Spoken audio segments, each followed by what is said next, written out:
अग्नि पुराण पहला अध्याय। मंगलाचरण तथा अग्नि और वशिष्ठ के संवाद रूप से अग्नि पुराण का आरंभ। लक्ष्मी, सरस्वती, पार्वती, गणेश, कार्तिकेय, महादेव जी, ब्रह्मा, अग्नि, इंद्र आदि देवताओं तथा भगवान वासुदेव को मैं नमस्कार करता हूँ। नैमिषारण्य की बात है। शौनक आदि ऋषि यज्ञों द्वारा भगवान विष्णु का यजन कर रहे थे।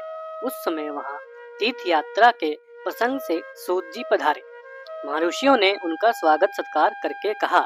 ऋषि बोले, सूत जी, आप हमारी पूजा स्वीकार करके हमें वह सार से भी सारभूत तत्व बतलाने की कृपा करें, जिनके ज्ञान लेने मात्र से सर्वज्ञता प्राप्त होती है। सूत जी ने कहा, ऋषियों, भगवान विष्णु ही सार से भी सार तत्व है। वे सृष्टि और पालन आदि के कर्ता और सर्वत्र व्यापक है। वह विष्णु स्वरूप ब्रह्म मैं ही हूँ। इस प्रकार उन्हें जान लेने पर सर्वज्ञता प्राप्त हो जाती है। ब्रह्म के दो स्वरूप जानने के योग्य है, शब्द ब्रह्म और पर ब्रह्म। दो विद्याएं भी जानने के योग्य हैं, अपरा विद्या और परा विद्या। यह अथर्व वेद की श्रुति का कथन है। एक समय की बात, मैं, शुकदेव जी तथा पेल आदि ऋषि भद्रिका आश्रम को गए और वहां व्यास जी को नमस्कार करके हमने प्रश्न किया। तब उन्होंने हम सार तत्व का उपदेश देना आरंभ किया। व्यास जी बोले, सूत, तुम शुक आदि के साथ सुनो। एक समय मुनियों के साथ मैंने महर्षि वशिष्ठ जी से सारभूत परात्पर ब्रह्म के विषयों में पूछा था। उस समय उन्होंने मुझे जैसा उपदेश दिया था वही तुम्हें बतला रहा हूँ। वशिष्ठ जी ने कहा, व्यास, सर्व अंतर्यामी ब्रह्म के दो स्वरूप हैं, मैं उन्हें बतलाता हूँ। सुनो। पूर्व काल में ऋषि मुनि तथा देवताओं सहित मुझसे अग्निदेव ने इस विषय में जैसा जो कुछ भी कहा वही मैं तुम्हें बता रहा हूँ। अग्नि पुराण सर्वोत्कृष्ट है। इसका एक एक अक्षर ब्रह्म विद्या है, अतएव यह पर ब्रह्म स्वरूप है। अग्निदेव आदि संपूर्ण वेद शास्त्र अपर ब्रह्म है।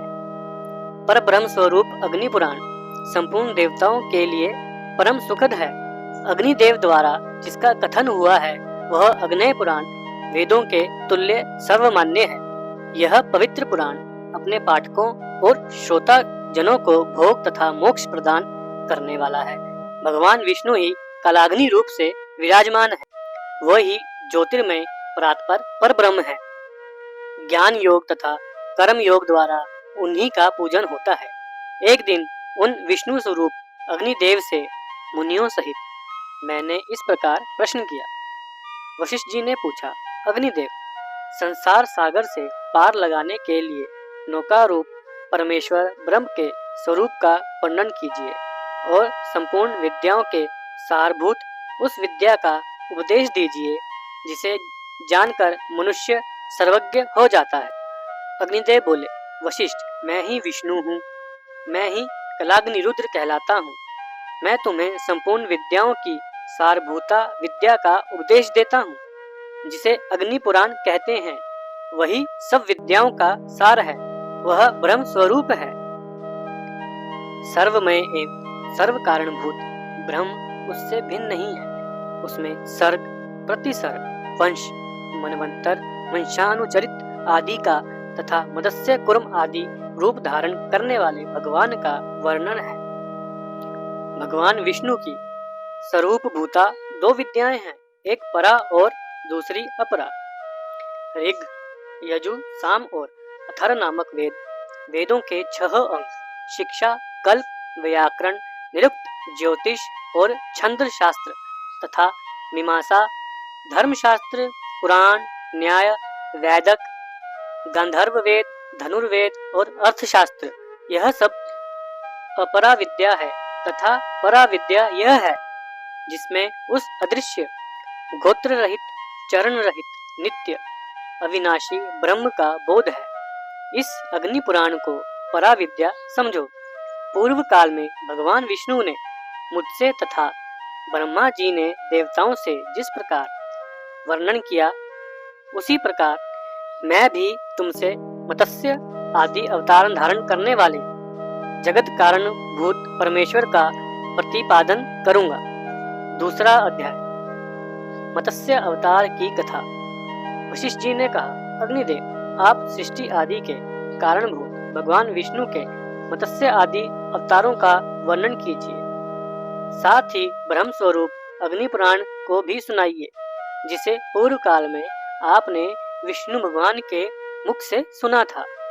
अग्निदेव बोले, वशिष्ठ सुनो, मैं श्री हरि के मत्स्य अवतार का वर्णन करता हूँ।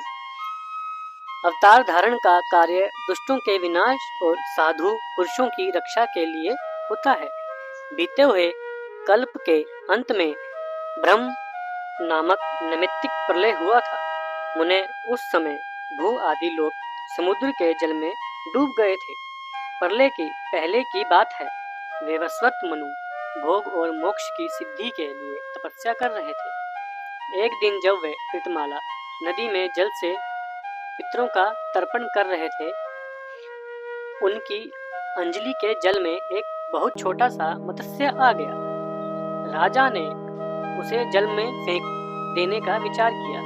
तब मत्स्य ने कहा, महाराज, मुझे जल में ना फेंकिए, यहाँ ग्रह आदि जल जंतुओं से मुझे भय है। यह सुनकर मनु ने उसे अपने कलश के जल में डाल दिया। मत्स्य उसमें पड़ते ही बड़ा हो गया और पुनः मनु से बोला, राजन, मुझे इससे बड़ा स्थान दो। उसकी यह बात सुनकर राजा ने उसे एक बड़े जल पात्र में डाल दिया। उसमें भी बड़ा होकर मत्स्य राजा से बोला, मनो, मुझे कोई विस्तृत स्थान दो। तब उन्होंने पुनः उसे सरोवर के जल में डाला, किंतु वहां भी बढ़कर वह सरोवर के बराबर हो गया और बोला, मुझे इससे बड़ा स्थान दो। तब मनु ने उसे फिर से समुद्र में ही ले जाकर डाल दिया। वहां वह मत्स्य क्षण भर में 1,00,000 योजन बड़ा हो गया। उस अद्वितीय मत्स्य को देखकर मनु को बड़ा विस्मय हुआ। वे बोले, आप कौन हैं? निश्चय ही आप भगवान विष्णु जान पड़ते हैं। नारायण, आपको नमस्कार है।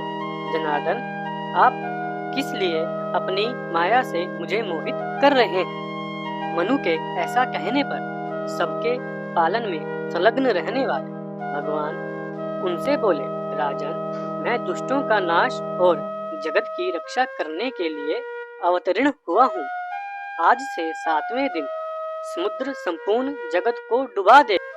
उस समय तुम्हारे पास एक नौका उपस्थित होगी। तुम उस पर सब प्रकार के बीज आदि रखकर बैठ जाना। सप्तऋषि भी तुम्हारे साथ रहेंगे। जब तक ब्रह्मा की रात रहेगी, तब तक तुम उसी नाव पर विचरते रहोगे। नाव आने के बाद मैं भी इसी रूप में उपस्थित हो जाऊंगा। उस समय तुम मेरे सींग में महासर्पमयी रस्सी से उस नाव को बांध देना।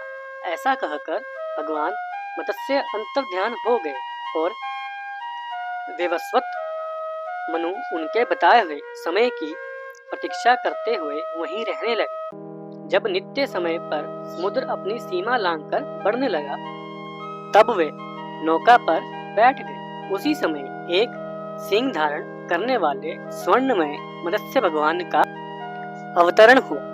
उनका विशाल शरीर 10,00,000 योजन लंबा था। उनके सींग में नाव बांधकर राजा ने उनसे मत्स्य नामक पुराण का श्रवण किया, जो सब पापों का नाश करने वाला है।